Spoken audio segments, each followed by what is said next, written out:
Eh ben, du coup, je vais rebondir pour te poser une question par rapport à ça. Donc, déjà, tu vas nous expliquer un peu l'expérience que tu vas proposer aux personnes. Et moi, justement, la question que j'ai vraiment envie de te poser, c'est pendant une hypnose à distance, s'il y a une coupure de réseau, est-ce qu'il y a un risque, un danger? Est-ce que la personne peut rester bloquée ou coincée? Voilà.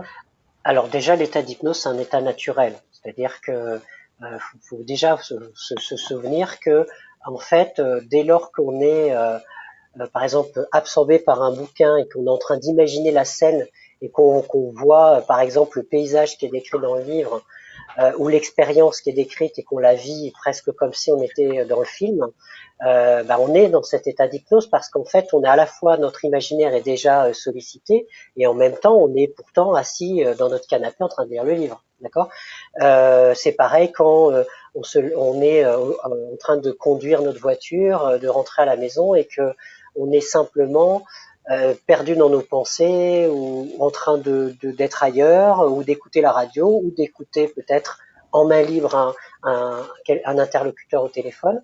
Mais dans tous les cas, en fait, on est dans cet état où on est à la fois dans un état d'être ici et maintenant, et en même temps, une autre partie de nous est en train d'expérimenter autre chose. Donc l'état d'hypnose, déjà, c'est un état naturel qu'on vit au quotidien et en permanence. Donc ça veut dire quoi? Ça veut dire qu'en fait, on y rentre, on en sort en permanence. Donc rester bloqué, c'est une peur qui est là, mais qui en fait, qui n'a pas de fondement. Voilà. Donc c'est-à-dire que si jamais il y avait une coupure, eh bien en fait, cette coupure, imaginons le scénario du pire, la personne elle part en hypnose, et puis là il y a une coupure de réseau internet, et bien simplement elle va revenir progressivement. Et comme je vais mettre les bons messages au départ pour que la personne en toute sécurité, le plus agréablement possible, continue à ce qu'il y a à continuer à faire dans sa séance, puis revenir tranquillement et confortablement, ça va très très bien se passer. Donc, c'est-à-dire que la personne, elle va revenir, quelqu'un à euh, qui, qui va, au bout de 20 minutes en général, elle revient et elle remonte à l'état de conscience ordinaire. Voilà. D'accord. Ok. Ben, merci pour cet éclairage qui me semblait vraiment important avant de commencer. Et d'ailleurs, Oui, voilà. Il y a beaucoup de peurs qui sont que les gens peuvent avoir par rapport à l'hypnose, et en fait, ça en fait partie. et d'ailleurs, une autre peur aussi pour que les gens sachent l'expérience qu'ils vont vivre, et qui est très agréable, je l'ai vécu, hein, donc franchement, c'est un super moment, je suis ravie de le refaire. Est-ce que c'est de l'hypnose de... Déjà, est-ce que c'est de l'hypnose, ce que tu vas nous proposer? Est-ce que c'est de l'hypnose de spectacle? Tu sais ce qu'on voit à la télé, là, où là font faire des Alors, choses un peu oui, c'est semblables. de l'hypnose que je vais vous proposer. Alors, je vais proposer une hypnose légère pour que ce soit confortable pour tout le monde dans toutes les situations. Et puis, c'est-à-dire que l'hypnose de spectacle, en fait, il y a l'hypnotiseur qui a une posture, on va dire, d'autorité, de pouvoir sur la personne qui est hypnotisée. En plus, avec l'énergie du public qui est là, où en gros, on n'attend qu'une chose, c'est que ça marche. Donc, il y a une vraie pression sur la personne qui est hypnotisée dans une logique de spectacle. Et on n'est pas dans une logique très équilibrée, on va dire, euh, et puis on est là pour du show. Donc, c'est le show, bon, bah, ok, mais c'est pas, est-ce que c'est écologique pour la personne qui vit l'expérience? Donc c'est une question. Après, voilà, disons que ça donne quand même la puissance ça présente quand même la puissance de l'outil. Donc c'est un outil extrêmement puissant. Dans le corps médical, on va anesthésier sous hypnose ou gérer la douleur. Donc ça montre que l'esprit, le corps, l'être humain est particulièrement réceptif et capable de transformation ou de suggestions extrêmement puissantes dès lors qu'on accepte de la recevoir. Donc, dans l'expérience que je peux vous proposer moi, c'est toujours dans un but d'intégration d'une expérience dans le sensoriel, dans l'émotionnel et intellectuellement, s'il y a des liens qui se font, des compréhensions qui se font, c'est très bien. Donc, mon but n'est pas euh, donc déjà c'est une logique vraiment équilibrée par rapport à l'hypnose de spectacle et le but est vraiment qu'en fait on soit pleinement conscient, c'est un état d'hyperconscience que je vais vous proposer. D'accord? Pour ceux qui ont peur, une autre peur de perdre le contrôle, c'est-à-dire de non, non, mais moi, on me manipule pas sous hypnose, parce que justement, comme on voit à l'hypnose de spectacle, où les personnes semblent être manipulées, alors qu'en quand même, elles sont conscientes de tout, hein.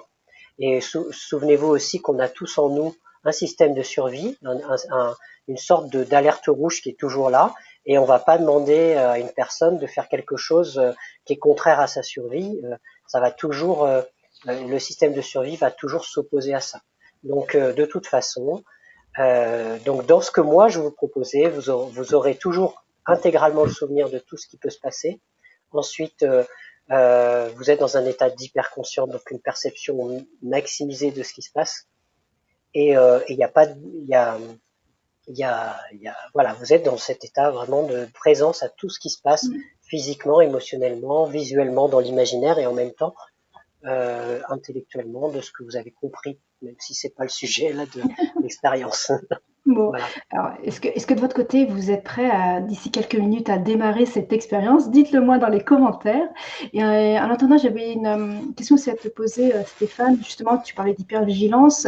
Là, les personnes ont vraiment besoin de se préparer un moment de calme pendant cette expérience qui va durer une trentaine de minutes, c'est ça? Que tu m'avais Oui, dit. alors c'est ça, c'est que pour se préparer à l'expérience, moi ce que je recommande, c'est justement d'utiliser un casque déjà pour être complètement dans l'expérience, pouvoir être dans l'accueil de ma voix, de vraiment de pouvoir, alors éviter de rester debout ou le dos bien droit comme ça, parce qu'en fait vous avez peut-être, si vous vous relaxez, vous avez besoin de vraiment de vous appuyer, éviter d'avoir le port de tête aussi, donc de pouvoir vraiment poser la nuque, donc ça peut être confortablement dans votre canapé. Et ça peut être aussi, bien sûr, allongé sur un lit ou un divan ou un canapé. C'est parfait. Bien sûr, aucune source de distraction.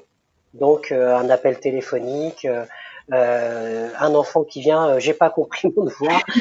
C'est vraiment, faites en sorte d'être tranquille véritablement pendant ce moment de ressourcement, qui est un moment pour pouvoir nettoyer, peut-être libérer certaines choses, puisque je vais vous proposer une expérience une cascade magique qui permet de nettoyer l'être, ce que vous avez besoin de nettoyer aujourd'hui pour être encore mieux. C'est ce que je vais vous proposer aujourd'hui. Voilà. Donc préparez-vous à ça si vous avez besoin. Enfin, pendant qu'on parle là, vous avez besoin d'un casque, ben, prenez votre casque. Si vous avez besoin de vous allonger, de prévenir que là vous me dérangez pas pendant une demi-heure ou 45 minutes, eh bien faites-le. Et puis comme ça, autant que j'ai pas rouvert la porte, voilà.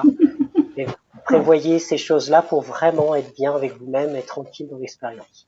Alors, profitez pleinement, c'est chouette. Et tu disais aussi qu'ils pouvaient prévoir s'ils voulaient une petite musique de leur côté, si ça peut les aider, les porter un peu plus, c'est ça? Oui, voilà, une musique vraiment de relaxation. Si vous avez, ben, vous mettez une musique de relaxation, ça peut être extrêmement agréable en même temps. Voilà. Après, pareil, des musiques où il n'y a pas d'interruption, donc une Ouais. musique qui va boucler sur elle-même, par exemple, ou éviter les pubs Les YouTube, tubes. par exemple, ou des choses comme ça qui peuvent. Mais c'est quoi qui se passe, même si on va mettre des précautions dans ce que je vais dire au départ, pour que ça se passe du mieux possible. Okay. Voilà. Bon. Bonjour Sébastien, je vois qu'il y a Sébastien qui nous a rejoint aussi. Et Flo dit que c'est top. Ouais, ok, Bon, ok, oui. le temps éventuellement que vous avertissiez que vous avez besoin de calme pour en profiter pleinement, ou vous choisissiez la musique, pourquoi pas. J'avais une dernière question, puis après je pense qu'on va pouvoir démarrer si c'est bon pour toi. C'est en quelques mots, l'hypnose, qu'est-ce qu'elle permet de faire? Ah oui, alors en fait, je vous ai donné déjà des clés. Donc il y a l'histoire de l'hypnose de spectacle dont tu as parlé tout à l'heure. Et puis il y a j'ai parlé dans le cadre médical, mais en fait, bon, beaucoup les gens souvent disent bon bah moi l'hypnose pour arrêter de fumer. C'est souvent le truc qu'on retrouve. Ok, oui, mais en fait, on peut complètement mettre en place. On peut toutes les thématiques de vie peuvent être abordées avec l'hypnose. Il n'y a pas un sujet qui moi, je ne connais pas un sujet qu'on ne peut pas aborder. Dès lors qu'on suggère à l'être des transformations, qu'il s'agisse de la vie affective des enfants, de la réussite, de la confiance en soi, de la prise de parole en public, de passer le permis de conduire, de réussir un examen, de transformer intérieurement des choses qui ont besoin d'être transformées, quelle que soit la thématique qu'on veut mettre en place, l'inconscient, si c'est OK écologiquement pour lui et qu'il dit oui, il va prendre, d'accord? Parce qu'avec l'hypnose, hein, bien sûr, on parle à cette partie de nous, une partie intérieure, l'inconscient ou la sagesse intérieure, la sagesse de l'être, qui va permettre de mettre en place des choses que l'intellect, la conscience ordinaire, n'a pas accès, puisque ça se passe à un autre niveau. D'accord? Donc effectivement, ouais, parce qu'il y a des gens qui disent oui, mais l'hypnose, à quoi ça sert finalement? Ben, en fait, ça permet d'agir sur des parties de nous, parce qu'on est conscient de quoi? La conscience ordinaire dont je parle, c'est l'esprit conscient. Je suis conscient de quoi? De ce sur quoi je suis en train de focaliser.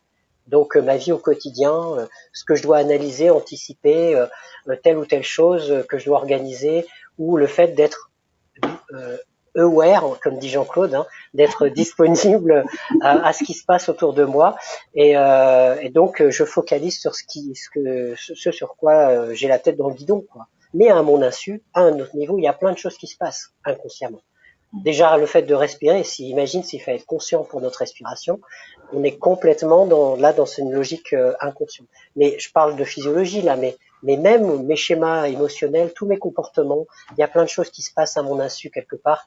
Et dès lors que tu demandes à cette partie de nous qui gère automatiquement notre survie de nous aider, bah, elle va nous aider vraiment. Et c'est à elle qu'on parle. Parce que consciemment, bah, peut-être il y a des choses que conscient n'a pas accès et n'arrive pas à trouver de solution. Merci. C'était clair, je pense. Oui. Clair, dites-le dans le commentaire s'il n'a pas été clair, vous avez le droit.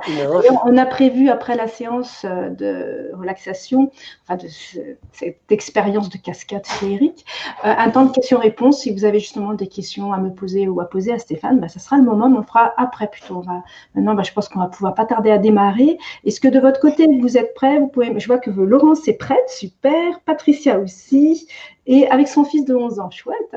Donc, bah, dites-nous dans les commentaires si vous êtes prêts. Et puis, bah, je pense que c'est bon. Est-ce que de ton côté, c'est OK, Stéphane, pour démarrer bientôt? Bah, écoute, c'est bien. Ouais. Je suis prêt à démarrer. OK. Voilà, on va démarrer quand c'est le moment. Eh ben, c'est super. Je fais juste les réglages de l'écran. C'est très clair, dit Laura. Super. Les explications sont très claires.